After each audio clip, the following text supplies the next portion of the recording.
অবৈধ বহিষ্কারাদেশ প্রত্যাহার, দমনমূলক সিন্ডিকেটের জবাবদিহি এবং শিক্ষাঙ্গনে গণতান্ত্রিক পরিবেশের নিশ্চয়তার দাবিতে ঢাকার নতুন বাজার এলাকায় সড়ক অবরোধ করেছেন ইউনাইটেড ইন্টারন্যাশনাল ইউনিভার্সিটির শিক্ষার্থীরা। শনিবার সকাল 8:30 থেকে তারা নতুন বাজার ব্লকের কর্মসূচি শুরু করলে সড়কের এক পাশে যান চলাচল বন্ধ হয়ে যায়। ভাটারা থানার ওসি রাকিবুল হাসান বলেন, শিক্ষার্থীরা সড়কের এক পাশে অবস্থান নিয়েছেন। এর ফলে কুড়িল থেকে বাড্ডাগামী সড়কে যান চলাচল পুরোপুরি বন্ধ রয়েছে, অপরদিকে যান চলাচল স্বাভাবিক রয়েছে। শিক্ষার্থীদের বুঝিয়ে সড়ক থেকে সরিয়ে দিতে আমরা চেষ্টা করছি। বিশ্ববিদ্যালয় কর্তৃপক্ষও এসেছেন, তারা কথা বলছেন। প্রায় 1/2 শতাধিক শিক্ষার্থীরা অবস্থান নিয়ে নানা স্লোগান দিচ্ছেন।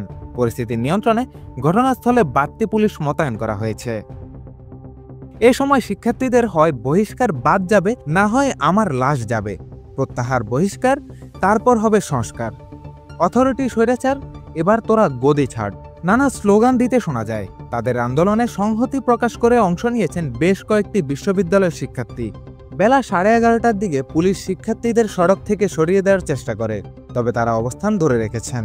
গত 26 ও 27 এপ্রিল শিক্ষার্থীদের আন্দোলনের মুখে ইউআইইউ থেকে উপাচার্য 24 জন ডিন, বিভাগীয় প্রধান ও পরিচালক পদত্যাগ করেন।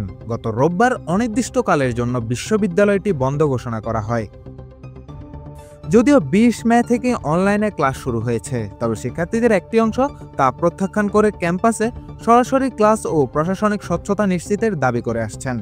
গত 2 জুন 41 শিক্ষার্থীর বিরুদ্ধে শাস্তিমূলক ব্যবস্থা নেওয়া হয়।